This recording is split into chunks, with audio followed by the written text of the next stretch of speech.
Hi, welcome to another exciting episode of the Andre The Beast Crayton Show. Another exciting show, and definitely, and I do mean definitely, another exciting guest. Let me tell you about today's show. Is this show is really about education today. It's about how one man's research led him down a whole bunch of rabbit holes. And it's funny because I tell people knowledge is power, but useless knowledge is not digging deeper into what you find. I think a lot of people get afraid because they go, oh, well, I don't really want to go that far. But this man has taken 8 books, which we'll talk about those 8 books and how they impacted him. And more importantly, how he's trying his best to empower, educate, and let's call it what it is. Wake up your class consciousness. Let's welcome to the show the one, the only, Mr. Education himself, Mr. Scott Bennett. What's up, big guy? Andre, thank you so much for that introduction. That was wonderful. I'm doing great. I'm so happy to be here with you today. Thank you for having me. You know, I like the beard. I just shaved mine off. You look great in the picture behind you. I was like, whoa, that's You know, beautiful. But, it all comes back. yeah, It ebbs and flows. it'll come back. As you know, I just got tired of people saying, you like Santa Claus. I'm like, really? Santa Claus? Yeah. That's the most I can get after growing a beard is Santa Claus? Come on, man. One of my best friends is Jewish, and he had a big beard like us. Yeah. And he said that people would come up to him, and he could feel the respect from the wisdom that the beard conferred. Even in the store, people would be like, "Sir, what do you think?" And it was like he became a rabbi just by the power of his facial hair. And I think I Yeah. think a white beard, yes, Santa Claus, yes, but also it says you are wise. You know, you know what? I 100% agree with that. But having the beard every now and then, somebody at a barber screws it up, and you have to just like take it off, redo Yep. it, and then go, I'm not going to you no more. But with that said, I have about 30 years of experience now trimming my own beard and using different trimmers and, working on the symmetry, keeping it symmetrical. It's a full-time job. Yeah. And I tell people, that was a full-time job. Yeah. This is easy. Now just brush it. And they go, why do you brush? I said, that's how you get it to grow back. But that's right. Let me tell you what I like about you and following you on social media is your class consciousness. Before we get started on that particular word, tell the viewers a little bit about you. Well, I'm what you might call an autodidact. That's a fancy word that means self-taught. I went to University of Michigan up in Ann Arbor, which is a great school, but I don't like to rest on the any of my academic bona fides because I don't have a lot. I'm not a PhD. I'm not a professor, but all of the things that I've learned about class consciousness have come from books and just educating myself, like you say. And it's not impossible to do. A normal person can move through the world and understand these concepts. And I feel like a lot of people already kind of get the idea before they even hear the words class consciousness. We know that rich people basically run our society. That's not saying that isn't shocking, and it's not a conspiracy theory. It's just the facts of the matter, and it's been that way for a long, long time. But it doesn't have to stay that way. There are, it's possible for the people to be empowered and to make changes that benefit the mass population. You mentioned class consciousness, and you went to college. I went to college. I enjoy the books that you read, and we'll talk about that later. But you grew up in the Michigan area. And so what was it like growing up for you before you even got to being awakened? Let's call it what it is with class consciousness. What was it like growing up for you as a young man in Michigan? I was always a good student. I never found it super difficult to get A's and B's in school, so I'm lucky in that way.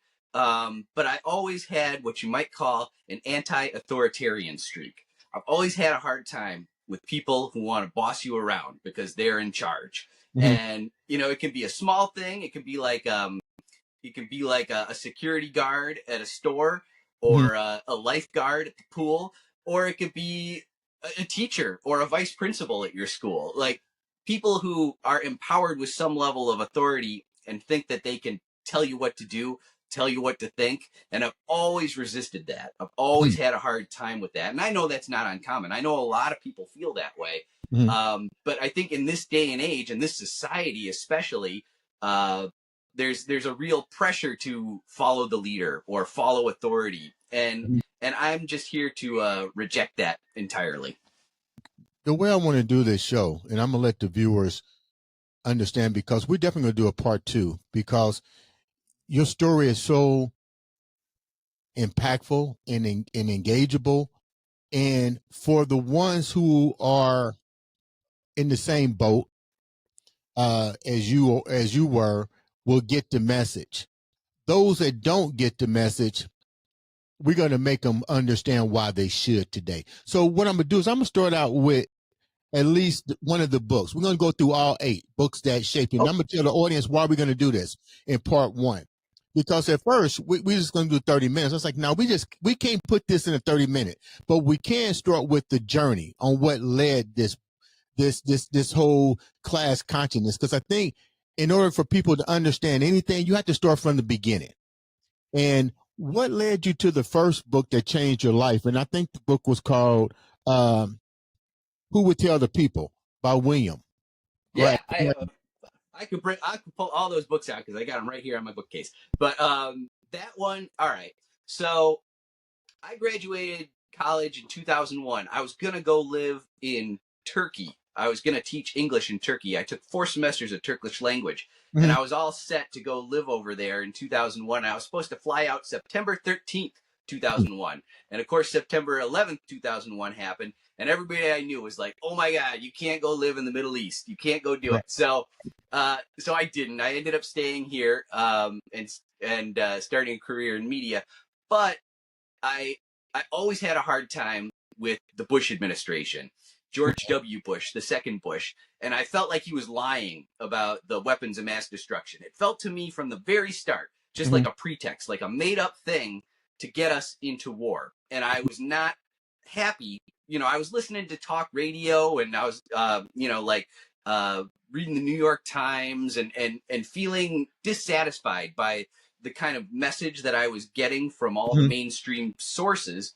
And Mm-hmm. I was feeling that frustration for a long time. And I was feeling like the Democrats were just as much a problem as the Republicans in kind of maintaining the existing hierarchy of power. Mm-hmm. And so I was feeling very fed up by the end of the Bush administration. And that's when I decided that, I had an idea for a third political party back then. And that set me on a journey for writing a book, which never was actually published. But it's called. I was going to call it "Let's Make Them Pay," and that's what all my social media channels are called. Let's Make Them Pay, Mm-hmm. a one word, and that's how I found William Greider's book, because I was looking. I was looking for things to understand, like why things never change. Why is it so hard for things to change for the people, for the public? Mm-hmm. And Greider's book, he took a look at our government, and how money power is really the main thing that guides our legislation and what actually happens in government. Mm-hmm. And that was a big eye opener for me. There's one passage in there where he talks about there was some congressman, and they were arguing about some law they were going to pass that was mostly going to benefit corporations. And this congressman was like, can't we once in a while just do one thing for the public to Mm-hmm. actually help them when we pass these laws? And it just was like a light bulb went off when I heard that. I was like, yeah, Mm-hmm. why is that so hard? How come that never happens? Mm-hmm. And that leads us to, the wider discussion of class consciousness, because there's this word woke. The President Trump and his administration hate everybody who's woke right now. They Yeah. try to turn woke into a bad word. But Mm-hmm. what does woke mean? Woke means awake. Yeah. And consciousness is when Right. you're awake. Mm-hmm. And so class consciousness is just adding to that awake, to being awake to the fact that the rich, the we call them the rich, but what they really are is the owning class, the people who own all the companies and all the stocks and all the wealth in our country call all the shots. Yeah. And so that's what it means to be class conscious, is to see that. And then once you're aware of that, you can start to see how our class structure operates in this country, and how the working class, all the people like you and me who live off our paychecks, we don't live off of generational wealth. We Right. don't live off of stocks that our parents owned, or companies that our parents owned. That's the owning class. We're the working class, Right. and we always get hosed Right. by our government, by both parties. And so, I just wanted to find out, how do we start working against that? How do we start pushing back? How do we get a government that actually cares about us? It's funny that you said that, and it was a good book. I skimmed through a lot of them before we had you on the show, and some of them I had already read. And Nice. I just really think that it's funny. Let's call it like this. We can look at other countries and see the caste systems that they and we can label them, but we fail to realize we're in the same situation. It's just called differently. And you named That's it right. on the thing. I mean, you see how every person should look at their lives and ask them, are you a puppet? Are you part of this system? Because if you go to work every day and you do the paycheck, you're part of what Scott is actually talking about. But what I'm getting ready to ask Scott, and I know this is hypothetical, if the people that are woke sees this and have always seen it, I'm gonna be honest, I've seen it ever since I was a kid. I was just like you. I was like, something just ain't right. And I was in elementary school. I was like, something just ain't right. I remember them telling my mom something's wrong with him. Wasn't nothing wrong with me. I just happened to realize that what you're talking about is shit. I'm just too young Yeah. for you to pay it any attention. But with Yeah. that said, and using that particular book by William, what do you think that people are not willing to see what's actually being taken place? And we'll use this as an example. We're talking about the hierarchies, the people that make the laws and people that control the money, the billionaires and so forth. There's not a lot of billionaires in this country. So that shows you another thing, that it's only a select few that's making policies. But with that said, let's just use what we talked about. Even something as far as a SNAP benefit program has now been pretty much dissolved. And people have yet to ask themselves, how did this happen? Who pulled the strings? And more importantly, the people that pull the strings don't give a fuck about you anyway, because you're part of that class conscience, and you got to ask yourself which one of them, which category you falling in, and that should explain to you why these things were being taken away. And my theory is, you put it wasn't benefiting the hierarchies.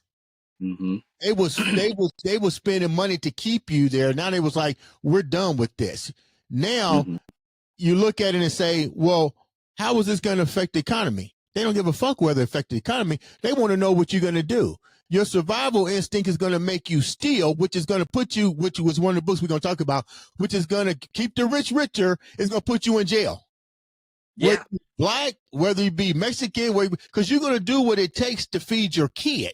And you can't go to court and go, well, Your Honor, they took away the benefits. Sorry, you broke the law. You stole. Oh, yeah. But now Well, you're going to go to work again in the prison system. What's your take on that? That's the story. That's the story of Les Mis, right? That's Victor Yeah. Hugo going back to the French Revolution. That's the same thing now. You steal a loaf of bread and you're in prison, and then you're a part of the slave system again, which never went away. It's part of the legal framework of the clause that they passed to end slavery, was to keep it in the prison system. So you talk about, I mean, what's happening now with all the private prisons and all the American corporations that are benefiting from almost free prison labor, slave labor. It's completely unconscionable. And then you add in ICE too, and they're grabbing people off the street and then feeding them into this slave system. Probably. It is so funny. I just had this discussion with some people yesterday, and this is what they told me.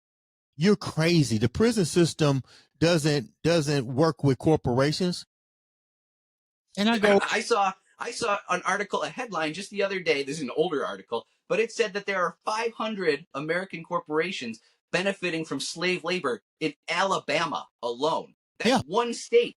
So yeah. if there's 500 working in one state, I bet Imagine. when you go across 50, it's a whole lot more than 500. And that's not even talking about the private prison system, where there are private companies building prisons Yeah. and operating them for profit. And see, the real downside of something like that is the profit motive, which is supposed to be so great. We hear all the time about how great the profit motive is, how great capitalism is. But there's an expectation of growth. And if you have a company that makes profits off of having people imprisoned, you create, they have a need for profit to keep growing. So that they have a demand. Their demand to the government is keep sending us more people. Keep sending us more people to imprison and to lock up and do free slave labor for these corporations. Why do you think the average person doesn't understand this? And I tell people, you're not doomed by history. You're doomed by being ignorant to history, because history is just going to repeat itself, but it repeats it in a way that you don't see it happening. Because if I got somebody that tells me there's no way this is happening in the prison system, then you're blind, because you're doing the same thing that they did in the colonial years, that they did in slavery. If you stole a piece of bread, they put you outside and they put you in the guillotine, in that thing, or they cut your hands off, or they did something. Yeah, right.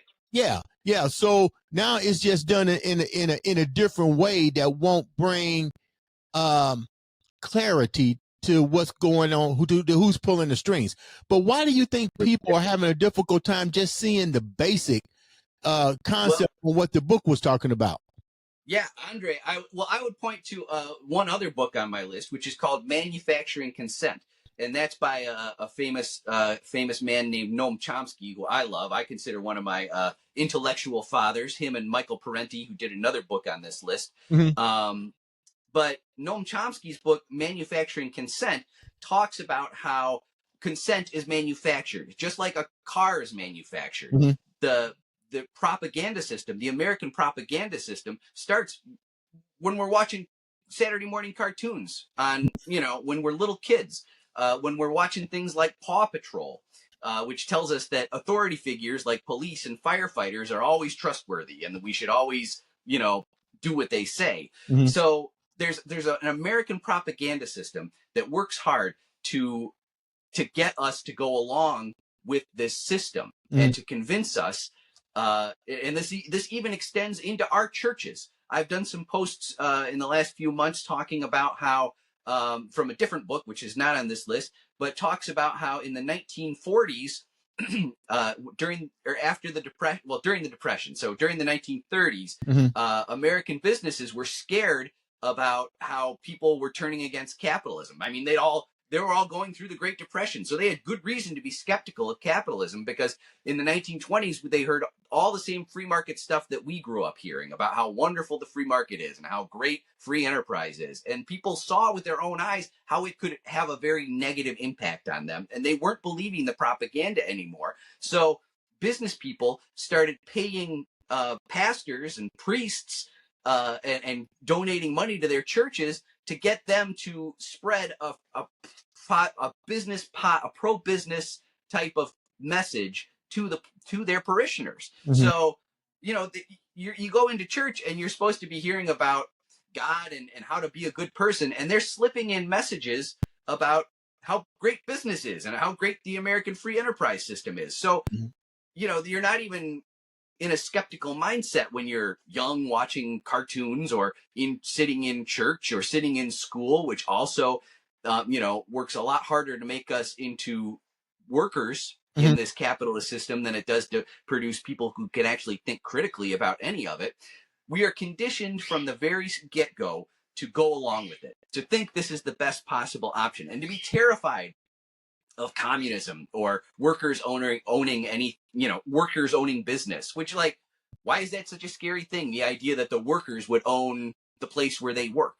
Like, that's not that's not a terrifying idea, I don't think. And in fact, there are hundreds of worker-owned enterprises here in this country today that are operating just fine, that prove that you don't have to send all of the money. I like to say that capitalism's a pyramid scheme. So, capitalism tends to send all that money up to the top, to those billionaires at the top of the pyramid. And we're the ones doing all the hard work. Those billionaires, their companies wouldn't be worth all that money if we weren't working hard every day to make it worth something. And you know what's so funny? And some people might think this is a conspiracy theory, but when you talk about manufacturer consent, we give away the things that we're fighting about now. We carefully got blended into what you was talking about, the manufacturing consent, because even something as simple, and people don't get this, you've given away the most important thing you can probably imagine, which is your free will, and that's through a simple mobile device. You're talking about manufacturer consent. I remember, this is no lie, I remember in the 80s, I was talking to this guy, and he was like, hey, Andre, they've already given people the chip where they can track you. And they was doing it in, which we'll talk about Vietnam and so forth in a minute. They was giving it to these countries as experiment. And they said, he told me this, he said he was over there. He did video footage and everything. And that's when the first credit card called Blue came out, where they was putting your information on there. He said, but first we got to figure out how to get rid of money. And you know what I was saying? I said, you can't get rid of money. But I wasn't thinking, yeah, you can. So he said America would be the last place they have to conquer, the people with the money. They said because they don't want to get rid of money, but we got to make them, like you said, manufacture consent. How do we do it? Well, you put fear in them. You put fear in them. You do war. Very powerful. You do war. You do, and they still didn't work. So then this is show you how crazy this shit is. And I know it's not lying. Then you start kidnapping babies. And then you say, okay, well, let's put a chip in the baby when they're born. You got to consent because people are kidnapping babies. Now let's put it in your animal. Now let's go deeper. Now we got to really track you. Now let's give you the ultimate weapon. Let's give you a cell phone and allow you. This is manufacturer consent. Let's fix the apps where you don't have to have money no more. You put everything on your phone. Convenience. Yep. That's what I want to use. Manufacturer consent and manufacturing convenience. Yep. Now you don't make it the only option. I mean, almost think about almost nobody doesn't walk around with a cell phone in their pocket now everywhere they go. Talk about how easy it is to track you. They have, my phone, when I get in my car, it's like, oh, you going home? Here's your directions. Like it just knows where I'm going because it follows me all the time. And it's crazy how you see it happening because, like you said, not only is it manufacturer consent, it's also manufacturer convenience, but it's also where it's manufactured without any options. That's right. Because they want to lead you. They want to lead you down the path, so that's the only thing you could ever conceive of. Well, and a lot of I see those commenters all the time in my posts when I question the capitalist system. They come at me and they're like, you're crazy. You don't know what you're talking about. This is the best possible system we could ever have. Look how rich we are as Americans compared to the rest of the world. But meanwhile, we're all just scraping by, even people in the 90th percentile of income are spending most of the money they make every month. It's our lifestyle keeps up with however much money we make. So even people who make a lot of money are spending all that money every month. And how much of that money is going to the bank every month? Think about your credit card payment, your car payment, your mortgage payment. Like all the, you talk about you get your paycheck and then hand 70, 80% over to different banks before you even have any money to spend on anything else in your life. But some people might think we're just talking shit. And I remember during the last election campaign, one of my questions to the Democratic Party and the Republican Party here, I was like, what are you going to do about housing? Right. People can't even afford to get a house. I mean, to rent an apartment. You know, people can't even afford to buy eggs. Eggs are $9 for 12. But you can't even raise the amount of money, the minimum wage, to offset it, and the rich keeps getting richer, and the poor keep working to feed. That's right. To feed. Yeah. This, you mentioned it earlier, the SNAP benefits being cut, and that's because in a capitalist system, the system we have, the people who are poor, or the people who are homeless, Yeah. or the people who are on SNAP benefits, what have you, they exist as a warning to everyone else that if you don't participate in this system, if you don't jump into the rat race and try and keep getting to the next spot in your career, or trying to get a higher paying job or whatever, that you're going to end up like these people, like a home, you end up homeless, and you end up living in your car. And then that exists as a warning that you had better jump into this system and participate, or you'll get left behind.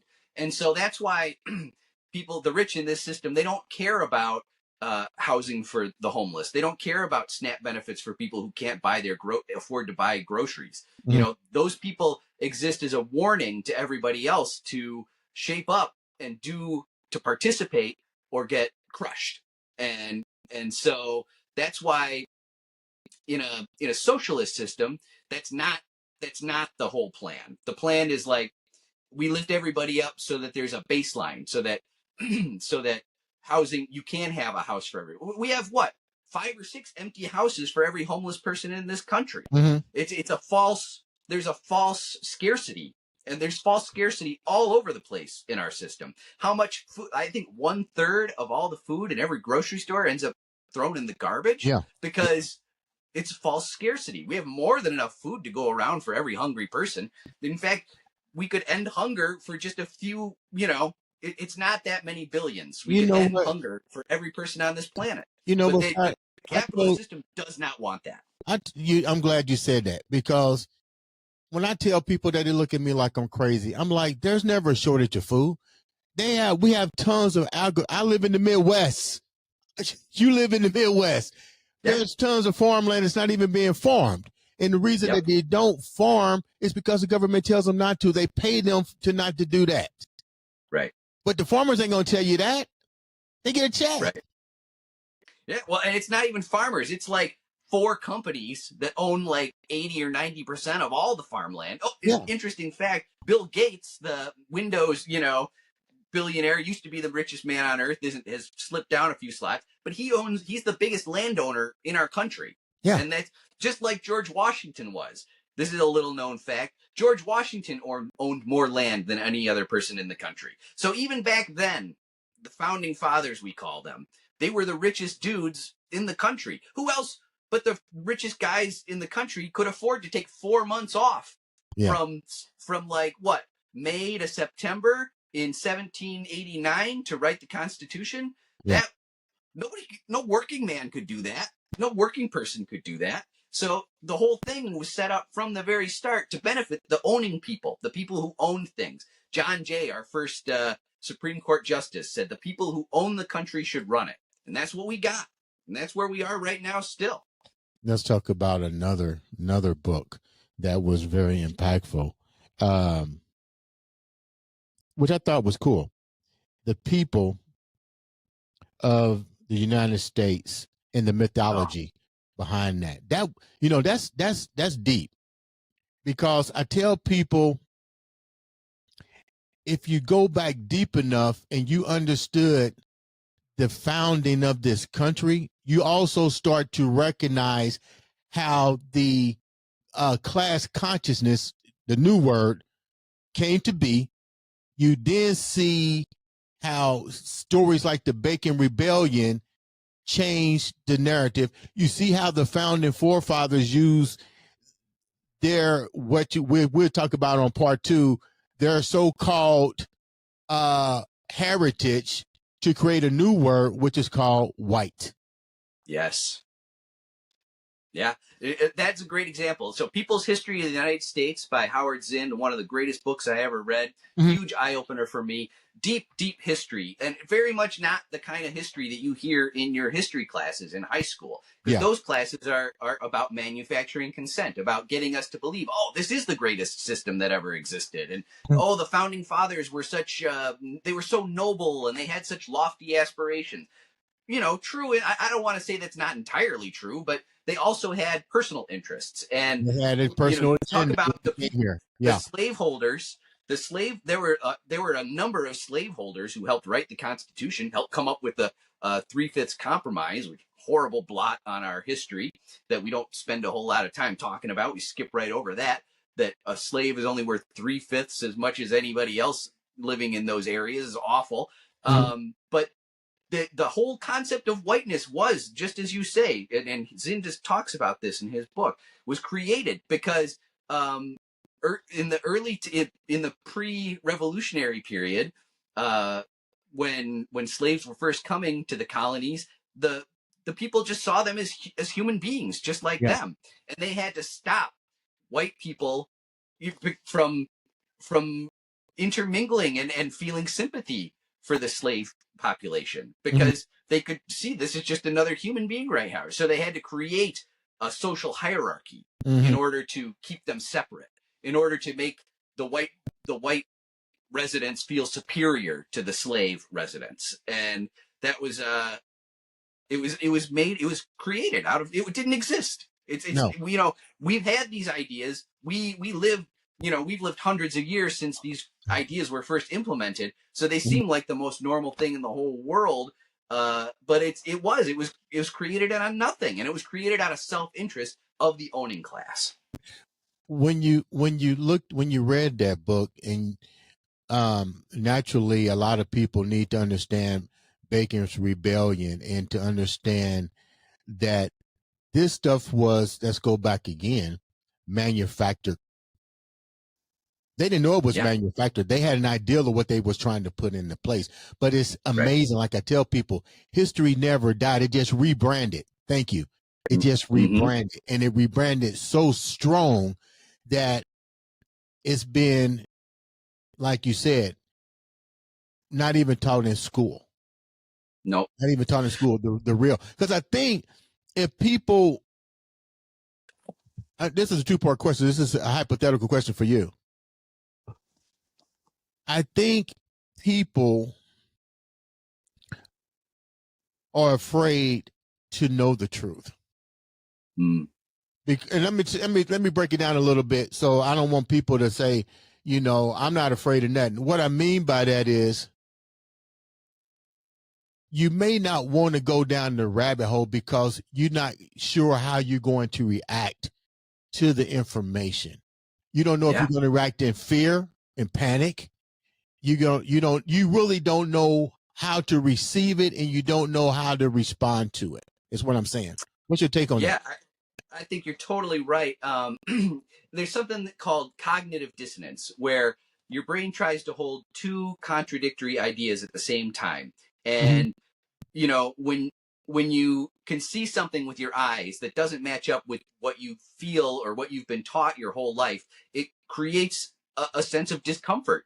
And it's very natural to just lean into the part that you learned your whole life and just say, no, no, no, I know the thing I've seen with my eyes. I can look away, because I know that the things I learned, the things that I feel comfortable with, because I've been hearing them my whole life, that's real.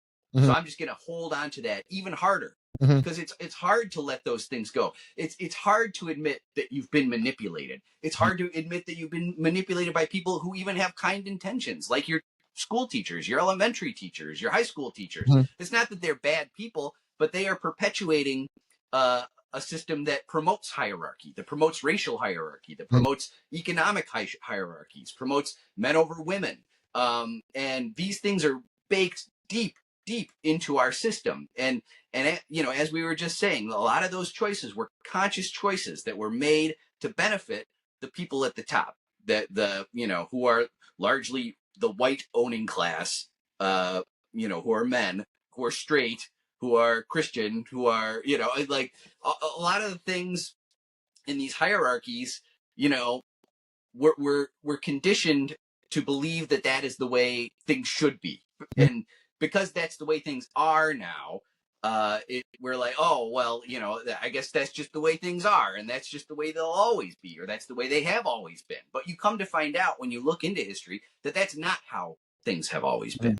That social hierarchies as they exist now have not always existed in this way, and that it is possible for people to um, see equality as is the way out of these hierarchies. If we all relate to one another as human beings and see one another as human beings, that's how we can get out of this. It's through unity. Because there's so many more working people. And if we just look at each other as fellow human beings who are also workers, who are all in the same boat, we way outnumber this small social class of people who own everything right now. And we don't have to keep things the way they are. But I understand, like you say, that it's scary to confront that and try to think about changing any of that. What's your take? Before we go to the next book, what's your take on the Charlie Kirk assassination, the storming of the White House with the president? What do you think all that was boiled down, based on your opinion and your research on what we're dealing with now? What's your take on all that? Was it a conspiracy theory? Was he basically saying things that that the hierarchy didn't want him to say?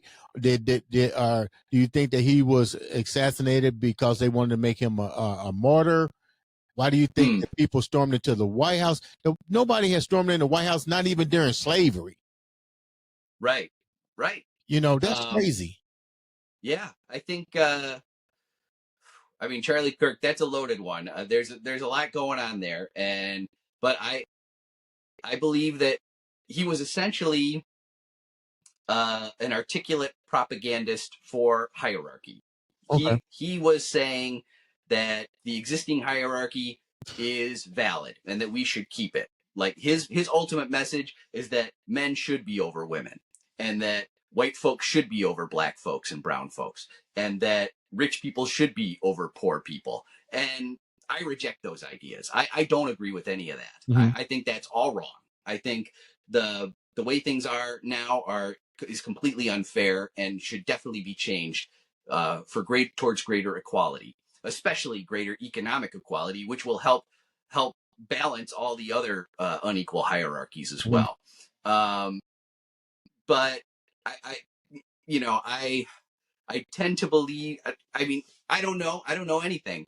But the people who say that because Charlie Kirk was turning against Israel, that was the reason that he was killed, that has plausibility to me, because as a person who makes social media content, I've seen the power of the pro-Israel strain on social media, and I know how powerful that is. It's a very powerful propaganda arm. They have what's called Hezbollah. It's run by the IDF. It's soldiers in Israel who work on social media, who help promote the propaganda messages that give people sympathy towards Israel and what they're doing. So when people talk about them, but it's, there's no proof. There's no solid proof at this point. But it's a real taboo. But that's, I haven't talked about it in any of my posts, but that's kind of where I lean. As far as January 6th goes, I think there's a lot of resentment in our society, and I think people on the right feel resentment just like people on the left. And I think Trump has successfully convinced a lot of people on the right that he's fighting for them. In my opinion, Trump lies about just about everything he says. Not an honest person, and I don't think anybody. So I'm just surprised that anybody believes anything he says. Why do you think he got elected too? Why do you think this has always puzzled me, and nobody to this day has really come forward with what may seem to be a legitimate educational reply. If this guy is transparent, he's always been transparent. we know how he is. We knows what he's done. Why did he wind up getting reelected? Do you think it was because the uh, the opposite side, the Democratic Party, wasn't strong enough to address issues? Because he really didn't give any concrete reasons why he should really be elected. You know what I'm saying? Yeah. So was the Democrat, which we talk on part two, was the right hand better than the left? I don't think better. But I think I wrote an article about this before Trump was elected, and I think that there's a huge segment of our population, our voting public, who feel like neither party represents them, and they feel completely abandoned, and they are justified in feeling that way. And I think some people saw with Trump a person who was going to tear down the existing system. They didn't know how it was going to happen. But then it was They going to happen. didn't know. They didn't know specifically what it was going to look like, but they saw in Trump a wrecking ball, and they said, "Let it go, let it wreck this thing, and let's see what happens on the other side." Now, unfortunately, with ICE and all the fascistic things that moves that the Trump administration is making, it's looking like he's going to take us into straight on dictatorship to end the constitutional republic that we had before. But so there's but when you talk about the Democrats, yeah, they weren't offering anything.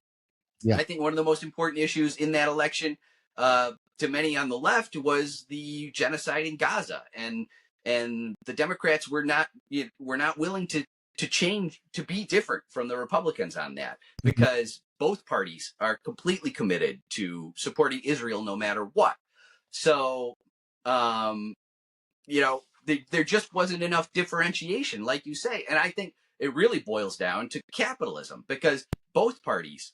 There's a right-wing commentator named Kevin Phillips. He's written several books I really like.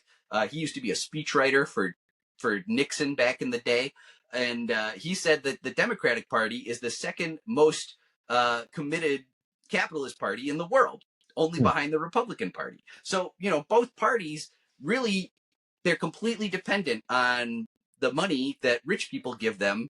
We call them campaign donations in our society, but it's basically legalized bribery, where corporations and rich people can put as much money as they want into any candidate, and both parties are completely implicated by that legalized bribery system. That is crazy. Let's talk about this other book, which I love, "The Lies My Teacher Told Me" by James. Great one. Yeah, that's crazy. What was so impactful with that book that made you read it? And how after going through the couple of books that you already went through, how did this take it to another level? Yeah. Well, I think for a lot of people, we talk about Howard Zinn's book, People's History of the United States, but it's a really big, long, thick book. It took me forever to get through.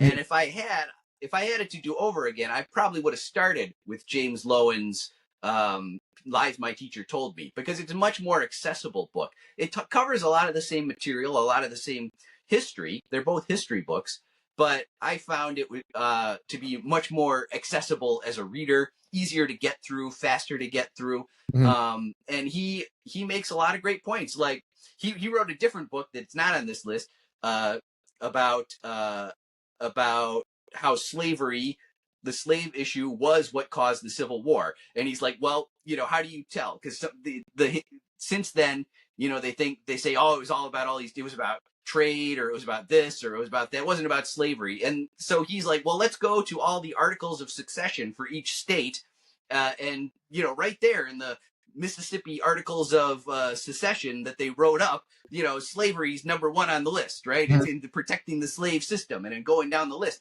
And all these other states, it was about slavery. It was clearly about protecting the slave system, which is an economic system, because that was how the Southern economies were run.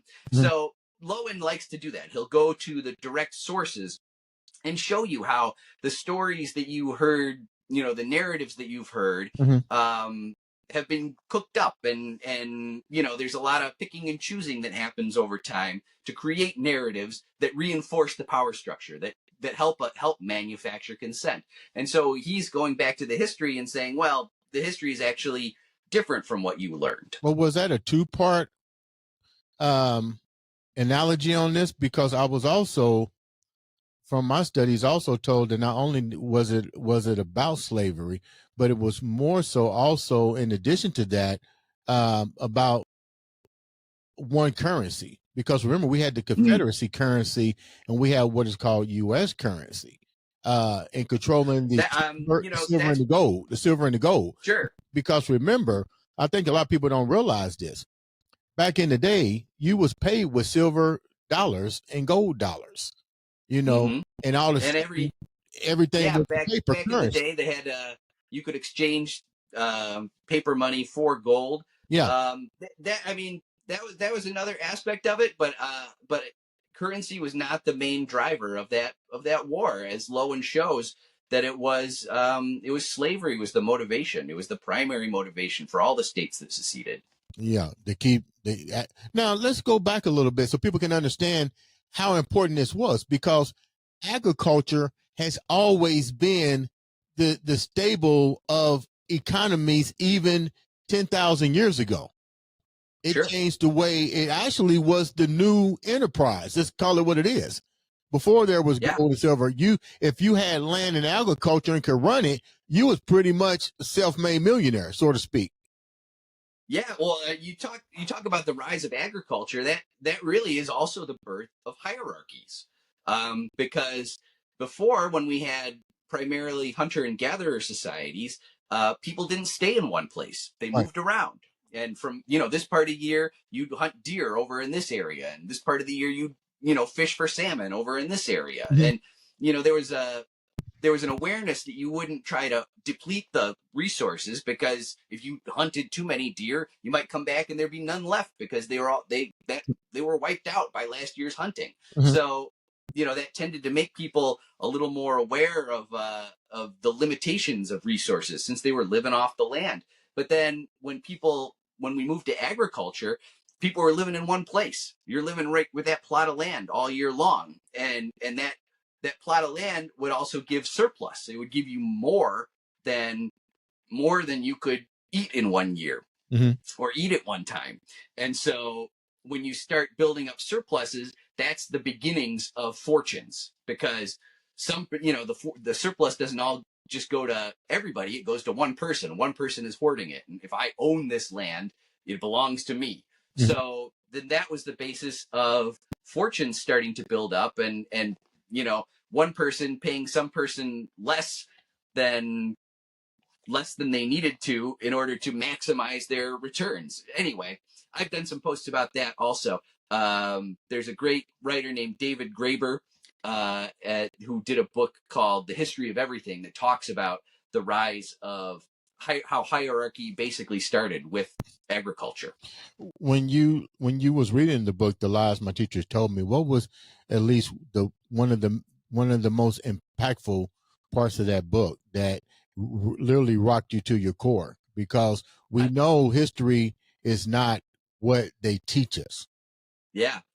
One of my favorite ones, and I just did a post about this recently. There was a contest on TikTok to do a history post, and so I did one about a story I read in there about Squanto and about the Thanksgiving story. We always hear this story about Thanksgiving, that the natives sat down, that the natives helped the English colonists. One native named Squanto helped the English colonists learn how to plant corn, Mhm. and he would put chopped up fish bits in with the corn to help fertilize the soil and give the plant nutrients to help grow faster. But we don't know about Squanto. We don't learn about. It's actually a much more interesting story than we get with the traditional Thanksgiving type of pageant that kids put on when they're in second grade or third grade, Mhm. and make paper cardboard or feathers out of construction paper. Squanto actually lived in the village that the colonists went to in Plymouth Rock. Um, there was a town near there named Patuxet that all the villagers had been wiped out by plague just about 2 or 3 or 4 years before the colonists got there. Mm. And Squanto had actually been kidnapped into slavery twice before they got there to Plymouth Rock.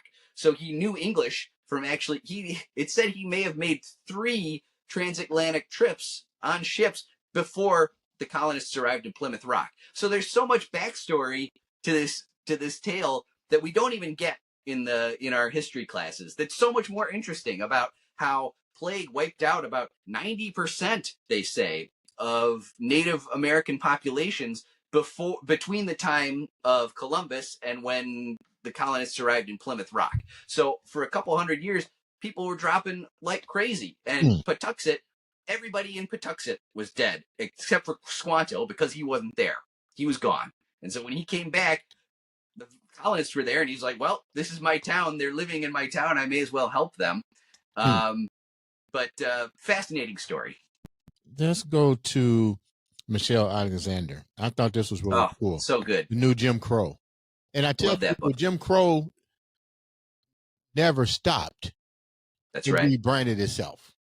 Yeah. When you read That's it, right. I think it's funny. I don't mean any disrespect here. I think it's beautiful, and it's even more beautiful that a man that's not of a different nationality, meaning black, has taken interest in this. So when you read this, the new Jim Crow, from a white standpoint, and you read it, what was this like for you to read and internalize this? Yeah, heartbreaking.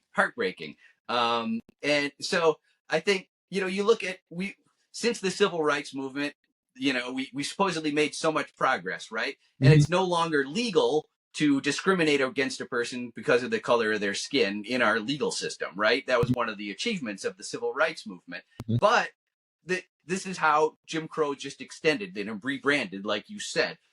It's totally legal to discriminate against a person if they've been convicted of a crime. Yeah. So you can take a person and you can deny them SNAP benefits. You can deny them an application to live in an apartment. You can deny them a job. It's completely legal to discriminate against people if they have a felony conviction.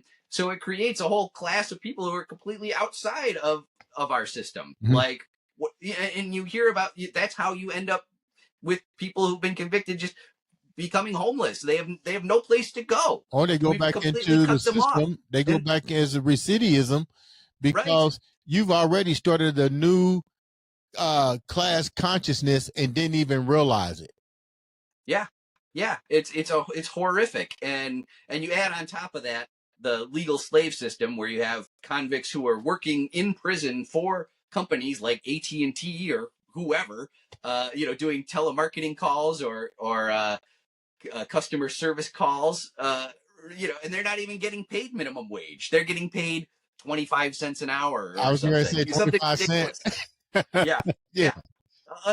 It's so horrible. And so, it breaks my heart that we think the main story with the civil rights movement is that we've moved beyond all that. But then you read Michelle Alexander's book and find out that no, it's just called a different thing now. And that's another reason to keep, going after poor communities, because they're the ones who can fight back the least.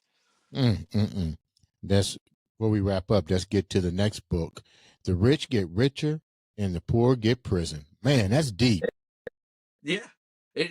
People always laugh when they hear that title, but it's true. It's a sick joke that our society is playing, because the rich, you talk about businesses cutting corners, or somebody gets caught embezzling $1 million or $100 million or something like that, and they get a little slap on the wrist. The judge is like, oh, they're a good person, upstanding member of the society, so you could get 6 months in country club prison. But if you steal $100 from Target, or $100 of merchandise, you're going away for years. Yeah.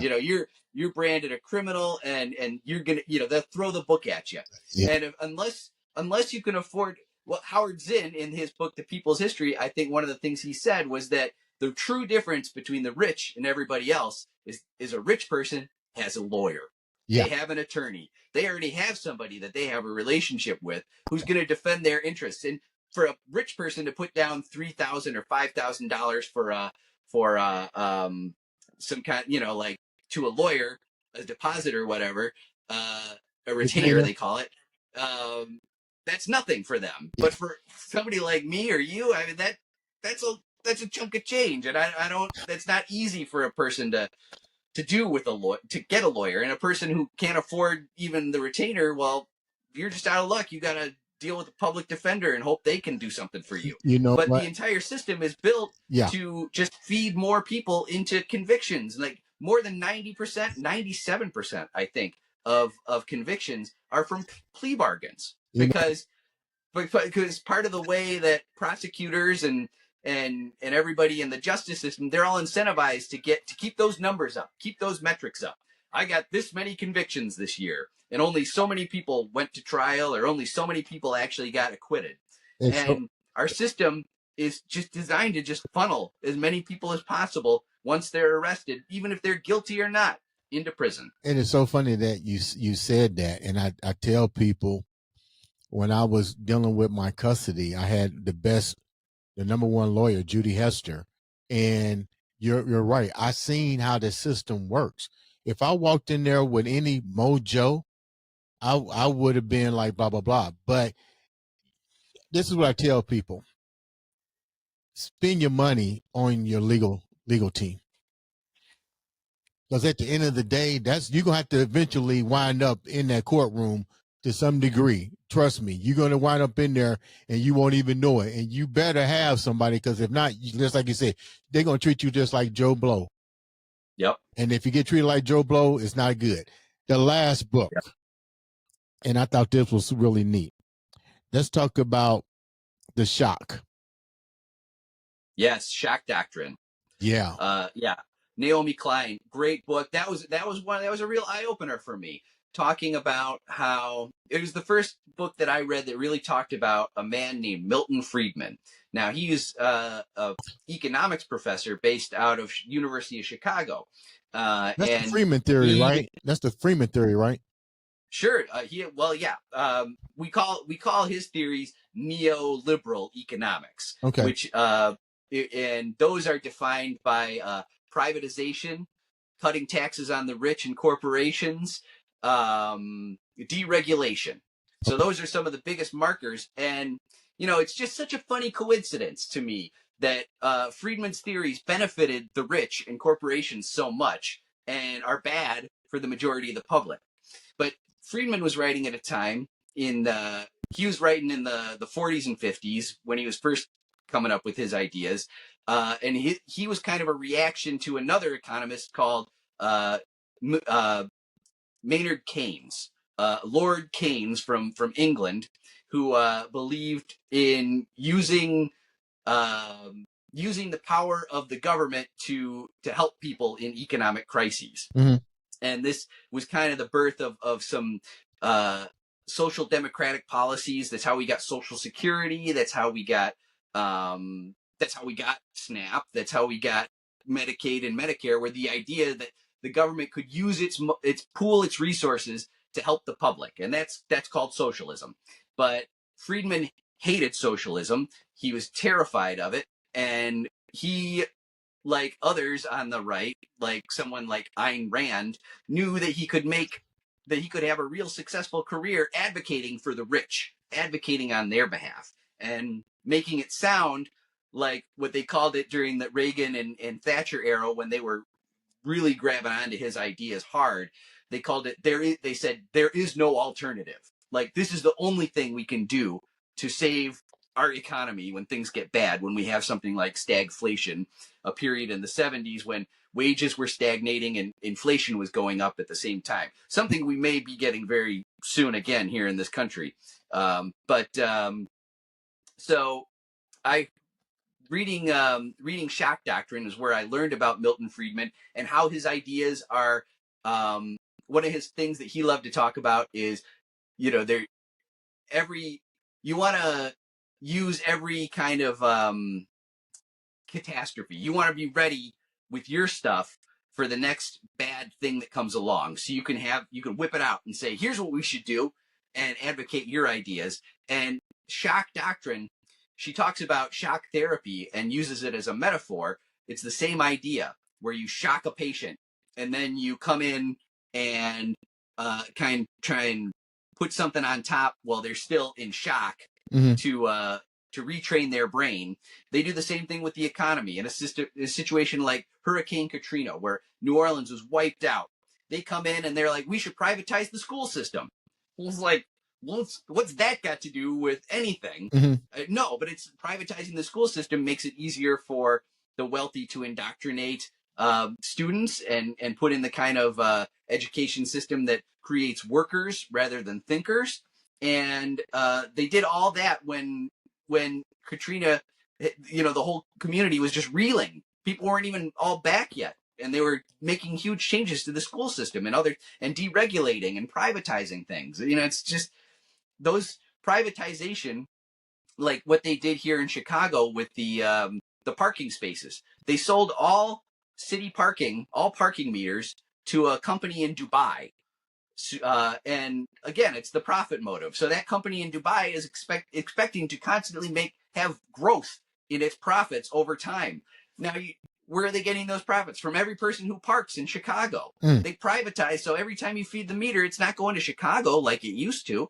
It's tax based. It's going to a company in Dubai. It's leaving the country. Money leaving the country for the enrichment of some very wealthy people. That would So that would those are some explain very damaging economic ideas. I'm sorry, Andre, what'd you say? that would explain why you guys' roads are never fixed. Yeah, that too. You're right, exactly, because that money doesn't go into Chicago to help manage Chicago. It just leaves Chicago. So before we wrap up, Scott, and we're gonna have you come back for part two because your story goes a lot deeper. We're gonna talk about the impact of a war, mainly Vietnam, and its effect on what we see today, and a little bit more about history of the economy in general, but a lot of other topics. How are you being received right now on social media with your way of thinking? I've been very happy. I've been doing it almost 3 years now. I started my TikTok channel, my Substack, about 3 years ago, Mhm. and I've had steady growth. I'm up to about 85,000 followers on TikTok, which is that feels really good. That feels like a lot of vindication. And when I make my posts, I would say that generally it's more positive than negative. Yeah. I think people can sense that something's not right Mhm. in our society, and they don't understand, what's the disconnect. Why are things so hard? Why do groceries keep getting more expensive? And why hasn't my paycheck, why don't they ever give me more than a 3% raise at work? Why am I stuck in the same place? Mhm. And it's because of the class system. It's because of capitalism, because so much of all our hard work is fed up to very few people who benefit from the way that our society is set up. And when somebody like me comes along and says that it doesn't have to be that way, Mhm. and further, if you look back in history, it hasn't always been that way. Mhm. I think that's a message that people are ready to hear, because so many people, right and left, feel frustration with the way our economy is set up, the way our society is set up. Um, Horrible institutions like patriarchy and white privilege and class privilege are the reason why we're in this place. And Mm. so the power that we have hope. We have hope. There is hope for the future. And look at monarchies have fallen, dictators have fallen, slave systems have fallen. It's possible, even when you're in it, to think, you think, oh, this could never change, but it can change. Things can change. Things can get better. And so people, when they read my Substacks or watch my social media posts, are happy to get that message, because we're not powerless. And in fact, there's so much more of us than there are of the people who run and benefit from our society, that it is possible to change it. Scott, thank you so much for taking time out to come on the show and help us understand what class conscious actually is, and how people can do their part in um, elevating themselves, because that's what it's about. You have to take accountability for yourself. How can the viewers reach out to you, Scott, to know where you're at on social media? Look me up and Let's Make Them Pay on TikTok and let's make them pay.substack.com. That's my personal Substack. That's my main bread and butter that I love. But I'm also on Instagram. Let's Make Them Pay book. Also, Let's Make Them Pay on YouTube, Blue Sky. So you can find me on any of those, and I hope that you will. Ladies and gentlemen, make sure you click, subscribe, and follow. Sometimes all you need to do is click somebody's button and change the difference in somebody else's life as well as your own.